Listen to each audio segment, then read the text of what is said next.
기독교 역사에서 수도원 운동은 늘 있어 왔습니다. 수도원 운동은 십자가를 지고 예수님을 따르라는 그런 말씀을 지키기 위해서 청빈을 강조하기도 하고 규칙적인 경건 생활을 매우 중시하였습니다. 그들은 성경 외에도 종교적인 저작물을 읽으면서 성경을 연구하기도 하였습니다. 이렇게 자기 부인의 삶을 이루고 청빈의 삶을 추구하던 그들도 늘 한결같은 것은 아니었습니다. 그들은 수도원 운동을 하면서 세속적인 교회가 싫고 또 개혁적 성격을 가지고 움직이기를 원했기 때문에 수도원 운동을 하였지만 때론 그들도 본질을 잃고 타락하기도 하였습니다. 수도원 중에는 세속 권력가들처럼 토지 운영을 통해 재정을 얻었고 그렇게 부가 축적되면서 점점 처음 가졌던 개혁적 정신을 잃게 되었습니다. 이런 시기에도 변하지 않는다 인정받는 수도원이 있었는데 그 수도원의 이름은 카르투지오 수도원이었다고 합니다. 카르투지오 수도원은 처음에 세운 이 개혁적인 정신을 잃지 않았습니다. 그들은 한결같이 자신들이 신앙 수련을 위해서 세운 규칙을 지켜나갔는데 그래서 당시 사람들이 이 수도원을 개혁할 필요가 없는 수도회라고 널리 인정하였다고 합니다. 기독교 사가가 이 카르투지오 수도원이 왜 개혁할 필요가 없는 수도원이라고 왜 그런 평가를 받았는가에 대해서 이같이 말합니다. 그 이유는 정확하게 그 수도회가 결코 타락하지 않았기 때문이다 라고 이렇게 말을 하였습니다. 그렇습니다, 성도님들.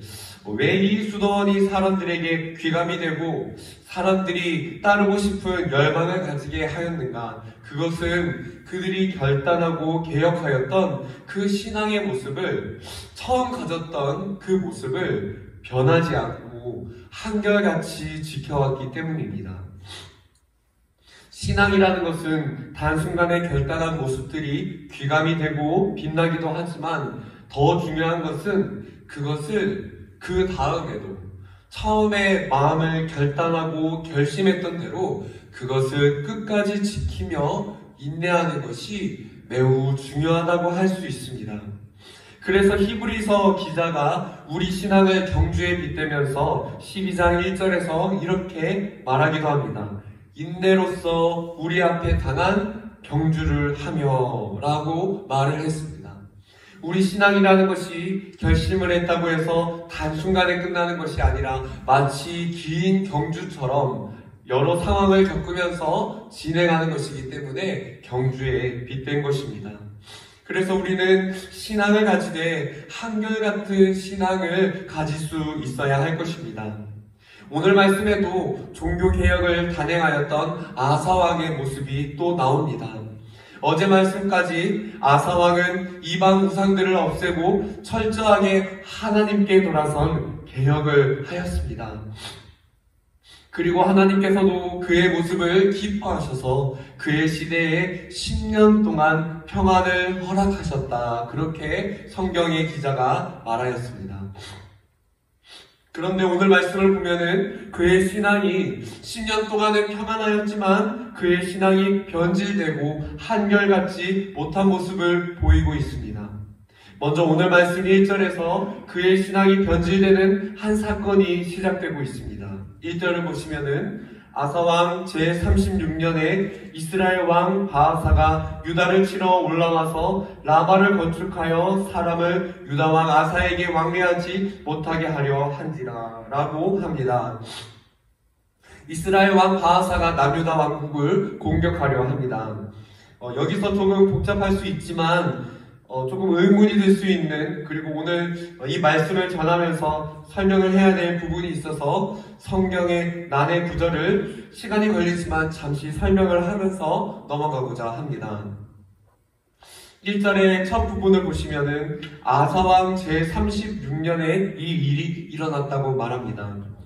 그래도 새벽기도의 말씀을 들으시는 성도님들이시라면은 말씀을 관심 있게 보셔서 아마 의문점을 가지셨으리라 생각이 듭니다. 이 부분의 연도를 보면은 열왕기상 15장 33절에 동일한 바하사라는 인물이 나오는데 연도 구분이 일치하지 않는다는 것을 알 수 있습니다. 원래 열왕기상 15장 33절에는 아사왕 제3년에 바하사가 이스라엘 왕이 되었고 바하사는 총 24년간을 통치하였다고 말을 합니다. 아사왕이 3년차가 되었을 때 바하사가 왕이 되어서 24년을 다스렸다면은 열왕기상 15장 33절에 의하면은 바하사가 통치를 끝내고 죽은 연도는 아사왕의 제26년째가 되어야 됩니다. 그런데 오늘 말씀 1절을 보면은 바하사 왕이 아사왕 26년 차에 죽었는데 아사왕 제36년에 그러니까 바하사가 죽고 나서도 10년이 더 지난 36년에 바하사가 쳐들어왔다고 말을 합니다. 아사왕 제26년에 바하사가 죽었는데 아사왕 36년에는 바하사가 존재하지 않습니다. 즉 결론적으로 오늘 우리가 읽은 역대하 본문은 내용상으로 모순을 일으키기 때문에 그 이유를 찾아볼 수 있어야 합니다. 이 부분에 대해서는 학자들이 난제 본문으로 구분하여 해석하고 있습니다. 몇 가지 가능성 있는 해설이 있는데 그 두 가지만 오늘 언급을 하면서 해석을 하고자 합니다. 하나는 아사왕 36년이라고 했을 때 원어상으로는 이 말이 남유다 왕국, 그러니까 르호보암이 분열 왕국을 시작하였던 시기부터 36년째 되는 시기를 뜻할 수도 있다는 것입니다. 아사왕이 다스리는 시기가 맞긴 하지만 바로 남유다 왕국이 시작된 시기부터 계산을 했을 때 36년이 정확하게 맞습니다. 물론 이 가설은 연도가 정확하게 맞긴 하지만 그런 용례가 성경의 다른 곳에 없기 때문에 가능성이 적다고 할 수 있습니다. 저는 이제 설명하는 두 번째 해석의 무게를 두고 말씀을 전하고자 합니다. 구약 성경은 히브리어로 기록이 되어 있는데 주전 7세기 전까지는 히브리어는 그 문자의 모양이 조금 다릅니다. 그 문자들 중에서 숫자 10을 나타내는 글자가 요드라는 단어이고 30을 나타내는 단어가 라메드라는 단어입니다. 그런데 이 10을 나타내는 글자와 30을 나타내는 글자가 비슷하게 생겼습니다. 오늘 우리가 읽는 이 성경은 성경 필사가들이 사본을 계속해서 적으면서 만들어졌습니다. 사본으로 글을 베껴 적는 과정에서는 종종 필사가들의 실수가 있었습니다. 너무 많은 글을 적다 보니 종종 실수가 있었는데 성경 전체에 있는 필사가들의 실수가 몇 군데 나타나기도 합니다. 실제 많은 사본들을 비교해 봤을 때 단어가 일치하지 않는 부분들이 성경에는 미미하게 몇 군데 나타나고 있습니다. 그러나 이런 필사자의 실수가 있었다고 해서 우리가 읽는 한글 성경이 잘못되었다고 오해하시면 안 됩니다. 왜냐하면 그런 실수가 있다 하더라도 기본적 내용을 볼 때 기독교의 교리에 영향을 줄 만큼이 절대 아니기 때문입니다. 자, 다시 오늘 말씀으로 돌아가겠습니다. 아까 주전 7세기 전의 히브리어가 숫자 10, 30이 비슷하다고 하였습니다.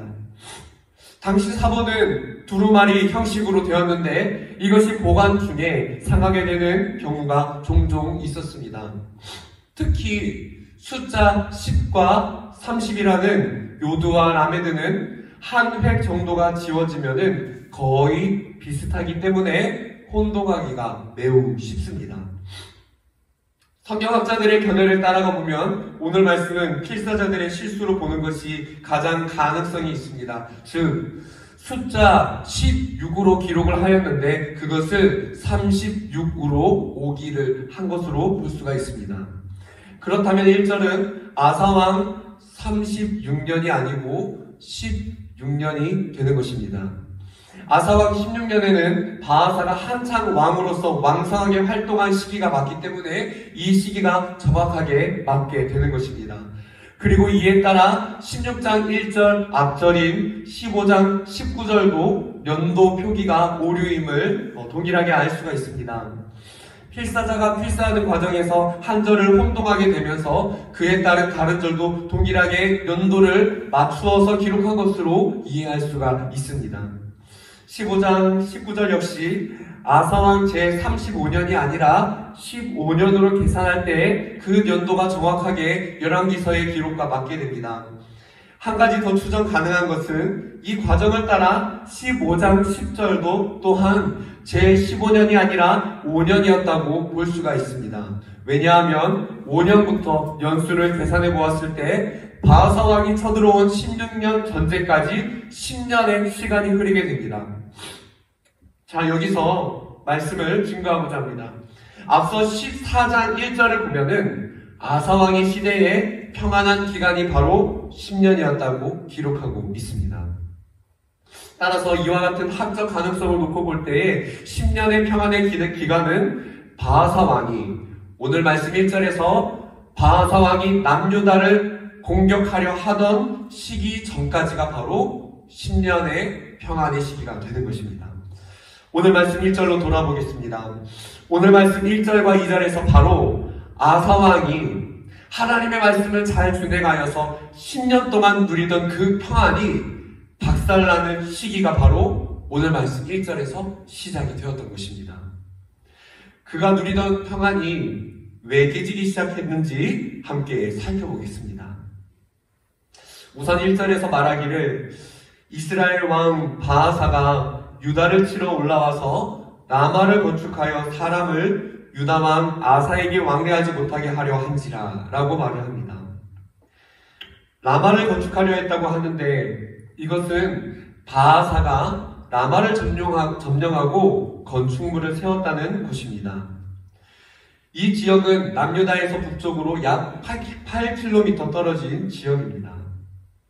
성경에서 이 라마에 대한 언급을 하는 것은 북이스라엘이 그만큼 남유다 가까이로 아주 위협적으로 접근해 왔다는 것을 알려주는 것입니다.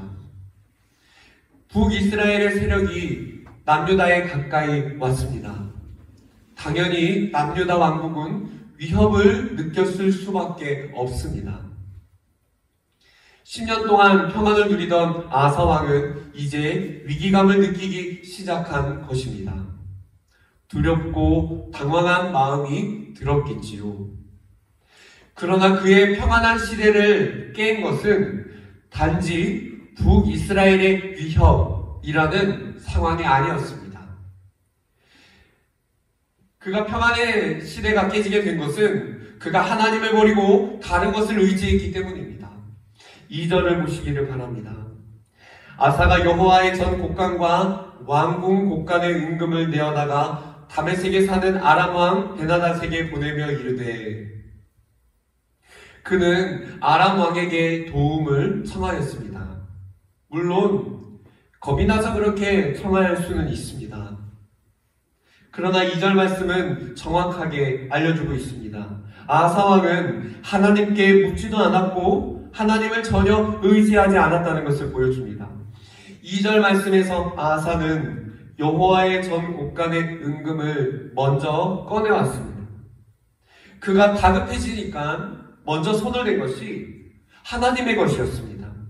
하나님께 드렸던 것을 가장 먼저 손을 댄 것이었습니다. 그가 하나님의 것을 가져다가 아람 왕에게 주고 거래를 한 것입니다. 즉, 하나님을 의지하지 않았고 하나님을 버렸고 다른 것을 의지하였습니다. 한마디로 그는 변질되었습니다. 그의 신앙은 한결같을 수 있었지만 10년 동안은 한결같았지만 10년이 지나고 나서 그의 신앙은 변했다는 것입니다. 그가 가져다 바친 성전의 은과 금은 원래 자기 자신이 종교개혁을 일으키며 아사왕 자신이 하나님께 드렸던 은과 금입니다. 우리가 읽은 2절 말씀에서 그 사건이 일어났는데 15장 18절을 보면은 말을 해줍니다. 그가 또 그의 아버지가 구별한 물건과 자기가 구별한 물건 곧 은과 금과 그릇들을 하나님의 전에 드렸더니 아사왕은 자신이 결단하고 하나님께 드렸던 은과 금을 도로 가져와서 이방 나라 왕에게 주면서 계약을 맺었습니다. 당장은 이 방법이 통하는 듯 하였습니다. 북이스라엘은 남유다를 도와주는 아람 왕 때문에 결국 라마에서 물러가긴 하였습니다. 그러나 이것은 하나님 아닌 하나님의 방법이 아니라 자신의 방법이었고 그 방법은 잠시의 위안만을 줄 뿐이었습니다. 하나님께서는 이제 아사왕에게 선지자를 보내어 선언하십니다. 7절 말씀을 함께 읽어보도록 하겠습니다. 7절 시작. 그때의 선견자 하나니가 유다왕 아사에게 나아와서 그에게 이르되 왕이 아람 왕을 의지하고 왕의 하나님 여호와를 의지하지 아니하였으므로 아람 왕의 군대가 왕의 손에서 벗어났나이다. 아사 왕이 자기의 뛰어난 생각으로 자기의 머리로 하나님을 의지하지 않고 북이스라엘은 물리쳤을지 모르지만 하나님의 징계를 피할 수는 없었습니다. 하나님은 이제 10년의 평안시대를 깨시고 전쟁을 선언하셨습니다. 9절 말씀을 이어서 우리 한 번 더 읽어보도록 하겠습니다. 9절 함께 읽어보겠습니다. 시작. 여호와의 눈은 온 땅을 두루 감찰하사 전심으로 자기에게 향하는 자들을 위하여 능력을 베푸시나니 이 일은 왕이 망령되이 행하였은즉 이후부터는 왕에게 전쟁이 있으리이다 하매. 네, 그렇습니다. 10년 동안은 평안하였지만 하나님은 이제 전쟁을 내리신다고 말씀하십니다. 그가 10년은 평안했을지 몰라도 이제 그가 변하여서 하나님을 의지하지 않자, 그가 이제 변하여서 하나님의 것을 되어 계약하려 하자, 그래서 그가 하나님을 버렸을 때 하나님도 그를 버리신 것입니다. 그렇습니다, 성도님들. 우리가 하나님을 전심으로 의지할 때는 하나님이 우리와 동행하시고 우리를 지켜주시지만 우리가 하나님을 버릴 때 하나님도 우리와 함께 하실 수 없는 것입니다. 왜냐하면 하나님은 우리를 사랑하시지만 죄는 사랑하시지 않기 때문입니다. 사랑하는 성도님들, 오늘 이 말씀을 마음에 새기시면서 우리 하나님은 하나님을 전심으로 의지하고 하나님께 전심으로 향하는 우리 성도님들에게 반드시 능력을 베푸신다는 사실을 마음에 확신하고 믿으실 수 있기를 축원드립니다. 어떠한 일도 우리의 재력으로, 우리가 아무리 똑똑하다고 할지라도 우리의 머리로, 우리가 가진 돈으로 절대 승리할 수 없습니다. 하나님은 전심으로 주님을 의지하는 성도님들에게 큰 능력을 베푸시는 것입니다. 우리가 전심으로 엎드려 기도하고 주님을 의지할 때 하나님, 우리 인생에 돈이 많다 하여도, 하나님, 우리 인생에 재력이 있다 할지라도 하나님이 나의 전부이십니다. 그것을 고백할 때, 주님을 간절히 붙잡을 때 비로소 그때 주님이 도와주시고 우리에게 평안을 지속하시고 평안을 허락하시는 것입니다. 주 안에서 사랑하는 성도님들, 우리 이 시간 함께 기도하기를 원합니다. 우리가 죽을 듯 어려운 상황이 올 수 있지만 우리가 죽을 듯이 주님을 의지하면은 주님은 우리에게 반드시 평안을 허락하실 것입니다. 우리가 복음의 의 때문에 고난당할지는 몰라도 우리의 죄 때문에 애매한 고난을 당하게는 하지 않으십니다. 우리가 인생의 고난을 겪어도 의로운 고난을 겪으면 평안하지만 내 죄 때문에 고난을 당하면 평안이 없게 됩니다. 우리는 전적으로 주님을 의지하고 주님께 드릴 시간과 주님께 드릴 물질을 다른 데 들여서는 안 됩니다. 사랑하는 성도님들, 우리가 신앙생활을 잘 해나가고 있지만 혹시 우리는 평안을 잃고 있거나 내가 지금 평안을 깨뜨릴 만한 어떤 가슴 놀라는 상황을 겪고 계십니까? 우리는 10년 동안 긴 시간을 누렸는데 마치 아사왕처럼 그 평안을 깼던 어떤 사건들이 혹시 나에게는 있었습니까? 성도님들이 이 시간 함께 기억하기를 원합니다. 우리가 그런 사건을 겪을지라도 변하지 않을 때, 한결같이 주님을 의지할 때 주님 또한 우리에게 한결같은 평안을 허락하실 것입니다. 오늘 이 말씀을 마음에 새기기를 원합니다. 혹시나 심중에 오늘 이 말씀을 들으면서 내가 내 방법으로 살려 하였고 물질적으로 내가 깨끗이 못하였거나 범죄한 것이 있다면, 그리고 혹여나 친척들 간의 유산 상속의 문제에 있어서도 우리가 하나님을 의지하지 못하고 거짓말을 하거나 남을 미워하고 싸운 문제가 있었다면, 또 회사에서 임금과 관련하여 부적절한 행동을 하였거나 사람 관계에서도 부도덕한 모습을 보였다면, 우리가 주님이 기뻐하시지 않는 모습으로 살아서 하나님을 전심으로 의지하지 않고 세상이 두려워서 세상을 의지해서 살았다면 이 시간 돌아서고 회개할 수 있는 시간이 되기를 원합니다. 겸허하게 우리 자신을 돌아보면서 무엇이 나의 평안을 깨게 하였는가? 그리고 이어서 기도합시다. 한국교회의 범죄를 회개하기를 원합니다. 성도님들, 우리는 겸손하게 회개해야 됩니다. 우리는 회개해야 합니다. 지금 한국교회가 평안의 시기가 깨지고 있는 것은 정말 이런 시기를 통해 교회를 압박하는 자들도 있겠지만, 이것은 우리가 당하는 지금 이 시기의 어려움은 복음 때문이 아니라 우리가 그동안 하나님 앞에 범죄하였고 하나님의 의를 그르쳐서 세상이 보기에도 욕을 들을 만한 천박한 윤리의식을 가져와서 실수를 하고 실패를 범했기 때문입니다. 우리는 하나님께 살려달라고 회개해야 합니다. 이 시간 함께 기도하기를 원합니다. 하나님, 이 민족의 죄를 용서하여 주소서.